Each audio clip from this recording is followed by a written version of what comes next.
Hey YouTube, just wanted to put together a quick video. This one actually will be quick, but before we get started, a couple of things. Earlier in the week, Rocky had referenced that the Kilo Rabbits were on sale at APMEX, and they're actually on sale at Provident too, and the price is just simply outstanding. Before this sale, I had never seen a good price on the Kilo Rabbits. The premiums are always really high. Now, I don't know if this means that the Perth Mint produced a few more and just shipped them out or what. But I think the cash price at Providence is a little bit cheaper, and they have like 100 left. The cash price was like $8.15, and I think the credit card price was $8.40, with cheaper shipping than APMEX, and that is just a really good deal. And I've been watching it ever since Rocky mentioned it. And this morning I pulled the trigger on the dip because, yeah, I'm a fool. I'm buying silver like an absolute madman. I'm taking advantage of this dip. And yeah, I have 3 separate, pretty decent sized orders coming at me. So, yep, this will be one of them. A couple other things. Last night I watched Epic RV do a really good breakdown of Richard Nixon's speech when he took us off the gold standard. He did a really good job breaking that down. And then coincidentally, this morning I woke up, I was reading Zero Hedge, and they had actually linked a video to something called Breaking Inequality. And that actually has a lot of discussions about coming off the gold standard. And the first 15 minutes of the video or so are really, really well put together. It's a really good video. Check it out if you get a second. Now, understand that it's a little bit gloomy. And what they do is they take they run the national debt on the top of the screen, going over historical events in the timeline leading up to the financial crisis, and then what they do is they actually extrapolate it out. And of course, their vision for what the next few years will look like aren't exactly peaches and cream, right?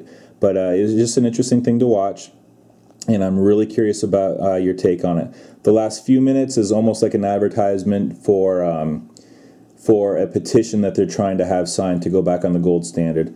I mean, I wasn't really interested in the sales pitch, but the first 15 minutes were outstanding. So, if you get a second.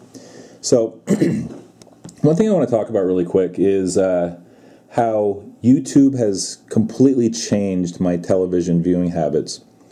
And honestly, guys, I think for the better. I've watched my fair share of TV in my life, and it's escapism and fairly harmless. And when I was a teenager, it was Magnum PI.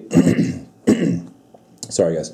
When I was a teenager, it was Magnum PI and the Cosby Show and Cheers and all that stuff. And then in the 90s, it was like Friends and Seinfeld, and I like comedies and sitcoms. And I don't know if this is a function of me getting older or if YouTube has really kind of changed things for me, but I'm hardly watching anything anymore. In fact, there's really nothing I'm interested in. I mean, I'll watch Game of Thrones, but that's like 10 episodes a year, and really nothing. I would rather spend time with you guys than watch TV now. It's amazing that Hollywood spends all this money and millions of dollars on the production costs of all these shows, and literally, I'd rather just watch you guys with a camera and your perspective. I'm learning from you, I'm relating with you, and I'm just enjoying that whole process. And the fact that you guys enjoy spending time with me is just the channel with a schmuck with a video camera is just really cool too. And I'm curious if you're kind of having like a similar thing happen for you. When I was a kid, watching the news was 7 o'clock, turn the TV on, Walter Cronkite will sit there and he'll tell you what happened, okay?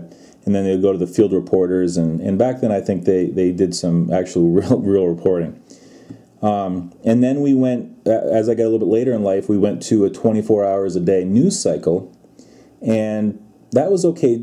You certainly got inundated with news, and it was funny because anytime you grabbed a newspaper, it felt like you were reading a day-old news. I mean, which you are, but I mean, it just seemed older. And then the internet kind of came along. And, now between, I'll still watch the news. I mean, I become a little bit of a news junkie when big stories come out. But I will be going to Zero Hedge I will be going to SGT Report, and I will be going to YouTube to get the takes on people that think critically and take a look at it from a different angle. Does it mean that I agree with everything that they say? Absolutely not. But I basically take what I see from the mainstream media, and I take what I see from the alternative media and people on YouTube that are critically thinking, and kind of process it myself and make my own decisions. And this is a much more fun, eye-opening process than just kind of sitting there in front of the TV and being spoon-fed material. And you know what I'm finding is that YouTube is becoming the ultimate reality TV for me, and I just absolutely love it. So I'm curious what your take is, guys. You know, maybe you'll tell me, no, this is complete crap, and YouTube is just a little bit of a time waster for me, and I need to watch Breaking Bad and Mad Men, and that's just the way it is. Or I don't know, maybe you'll have a similar take that I do. Okay, let me know.